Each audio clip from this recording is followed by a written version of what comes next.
こんにちは、漫画家の山口静香です。今日は久しぶりにアナログで漫画原稿を書いた時の実況をしていきます。普段はパソコンで書くのが好きって公言してるほどデジタルお絵描きの人なんですけど、一応私もアナログで書いてた時はあったんですよ。デビュー前なんですけど、で先に結果を言っちゃうと、なんていうか失敗しました。めちゃめちゃ言い訳なんですけど、アナログで書いてる人がデジタル難しいっていうのと一緒で、デジタルに慣れてる人はアナログ難しいんだなっていうのをすごい痛感して、自分の中の全ては慣れっていう名言を思い出しました。全ては慣れです。なのでデジタル難しいって思ってる人も慣れなので、この動画を見て慣れるまで頑張ろうと思ってくれたら嬉しいです。で、原稿に関しては一応完成はしたので、その動画を見ながらアナログで漫画を描くときはどういう画材を使うかとか、何がいけないのかっていう話をしてみたいと思います。ちなみにね、アナログで漫画原稿を描く知識は10年くらい前で多分止まってると思うんで、今と違ったらごめんなさい。あと、つけペンで書く音とかかっこいいじゃないですか。ガリガリっていう音で、それに憧れたのでペンの音に特化した ASMR 動画にこれしようと思ってたんですけど、私がね集中しすぎて鼻息がひどかったんで、実況という形になりました。洒落た音でカモフラージュした実況なしの動画も一応上げておくので、よかったらそちらの方がいい方はそちら見てみてください。はい、じゃあ早速実況していきましょう。まず今までは水色の写真でラフを描いてました。普段は別の紙にネームを書くんですけど、今回ネーム兼ラフっていう感じで水色写真で原稿に直接書きました。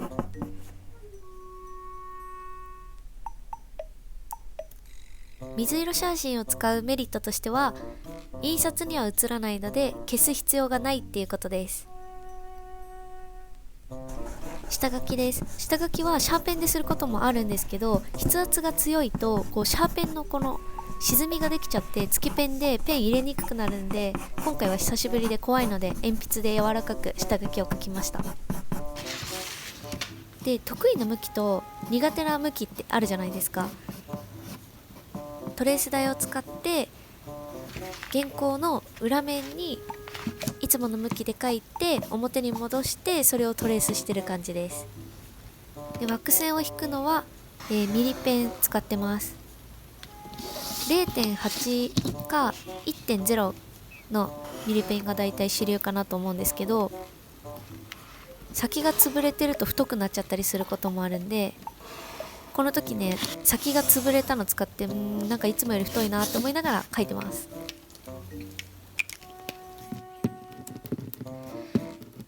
で、下書きの線が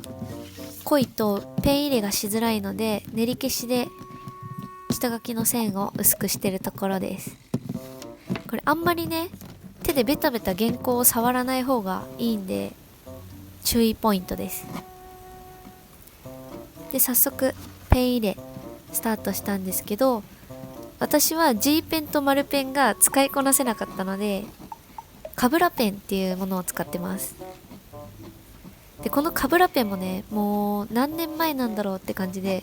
今もね線引きたいのに引けてないみたいな引っかかりがすごいですね。インクも墨汁を使ってるんですけど、書道で使う墨汁ももう古いので、だいぶ引っかかって書きづらかったですね。やっぱペン先は定期的に交換した方がいいかなと思います。久しぶりに人物のペン入れしてるんですけど、もう本当に書きづらくて心がね折れかけてるとこですね。やっぱアナログだと一度書いた線消すのってすごい大変じゃないですか。修正機で消してもう一回書いてみたいな感じになるんで、もう戻したいって思いながら書いてます。でも久々のつけペンはやっぱりね楽しかったです。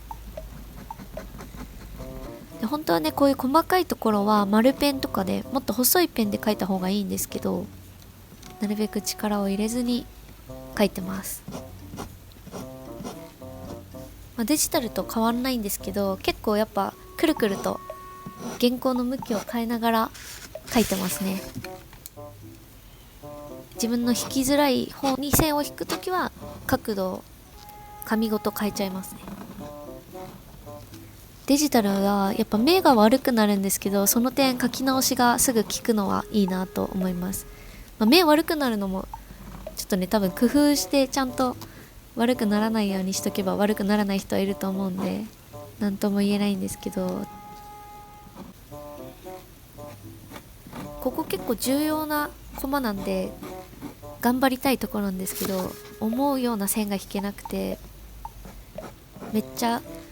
悔しいって思いながら書いてます。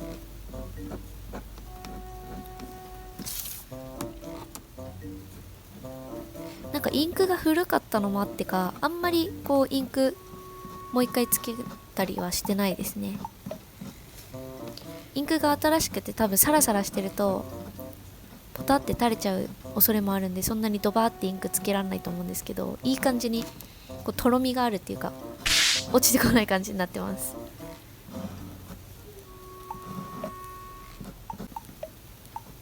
今改めて見ると、なんでこの男の子をもっとイケメンに描いてあげられなかったんだろうって思いますね。10月に描いたんで3ヶ月ぐらい経っちゃったんですけど、やっぱね、もっとかっこよく描けたと思うんですよね。絵描きあるあるなのかもしれないですけど、昨日描いた絵もこう見れないみたいな、直視できないっていう時ってあるじゃないですか。もう3ヶ月も前なんでね、結構直視できないなと思いながら今見てるんですけど、特に1コマ目の女の子がね、全然うまく描けなかったなっていう。やっぱ久々にアナログで描こうとするとこんなにもうまくいかないんだなっていうのをね、痛感して、多分数年前のアナログで描いてた時の絵の方がうまいんじゃないかなって思います。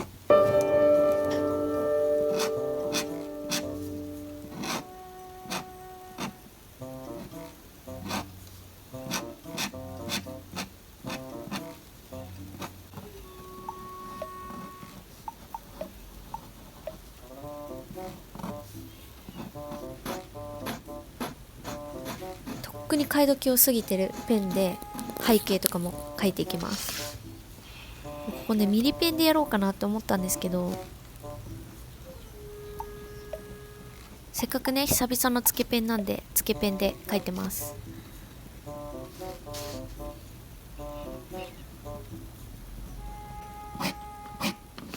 効果音を書いてます。効果音はこうシーンに合わせた表現を文字だけでしなくちゃいけないので、いろんなペンを使って書いてました。この時は多分中学の硬筆のペンを使って書いてます。こう固めの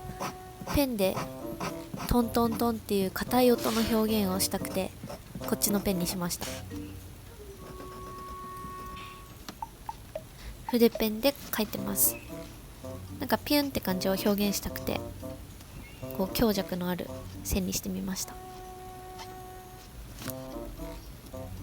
でここは猫の後ろ姿に影を入れてるんですけど、ここ私よく横線のトーンを使うんですけど、持ってなかったんで今ペンで描きました。で消しゴムかけなんですけど、こう往復してかけると紙を毛羽立たせたりこうぐしゃってなってしまう可能性があるんで、同じ方向に一方向にかけるといいみたいです。で同じくティッシュ挟んだり手袋したりして、なるべく手を原稿用紙につけない方がいいそうです。でなんかだいぶ飛んだんですけど、ツヤベタしてます。ツヤベタはほんともう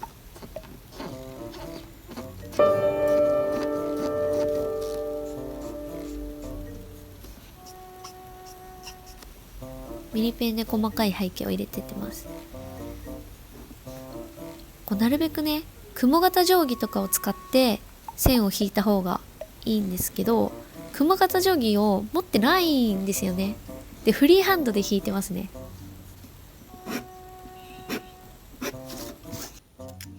トーン貼りです。トーン貼りね、これ後から思ったんですけど、だいぶ暗い色使ってますね。もうちょっとね、明るい、黒髪の子にトーン貼るって感じなんで黒いのでもよかったんですけど、取り込んだ時にパソコンに結構暗くてね、潰れちゃってましたね、線が。で、これもトーンカッターを使ってるんですけど、やっぱね、昔から使ってるやつなんで、すごい使いづらいっていうのと、あと何よりもこのトーンが10年は経ったと思います。だいぶ前、中学生とかに買ったやつだと思うんで、本当にベタついてて、そもそも台紙から剥がれなかったんですね。で、それを無理やり剥がして原稿にくっつけたもんで、もうすっごいくっついちゃって、切ってもトーンいらない部分が切り出せないっていうね、悲惨な感じでした。もう十分くっついてる感じがするんですけど、トーンヘラでゴリゴリと圧着していきます。これなんてもっとひどくて、小学生の頃に真剣ゼミで多分もらった漫画家キットみたいなやつに入ってたトーンだと思うんですね。使ってみたんですけど、もう本当に使いづらくて、さっきのよりはマシでした。で、なんでマシかっていうと、すごいちっちゃいトーンだったんで、そのトーンのしまってるケースの一番上の方に置いてたんですね。で、さっき女の子の髪に貼ったトーンの方は多分下の方にあって、もう台紙に圧着されちゃってたみたいでした。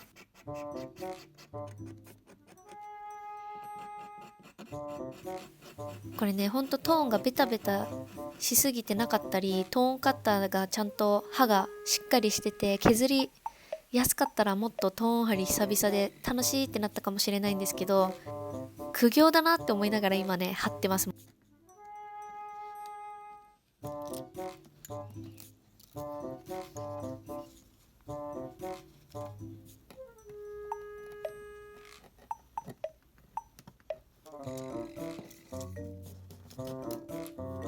はい。で、これはね、トーンを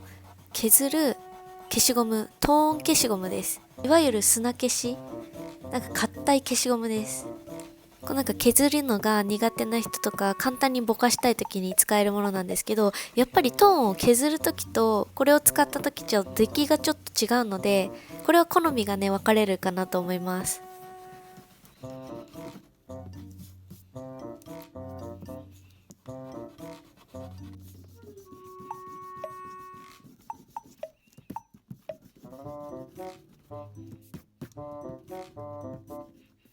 はい。じゃあこんな感じで、本当はスキャンしたらデジタルで全部書き直したい衝動に駆られたんですけど、完成しました。ね。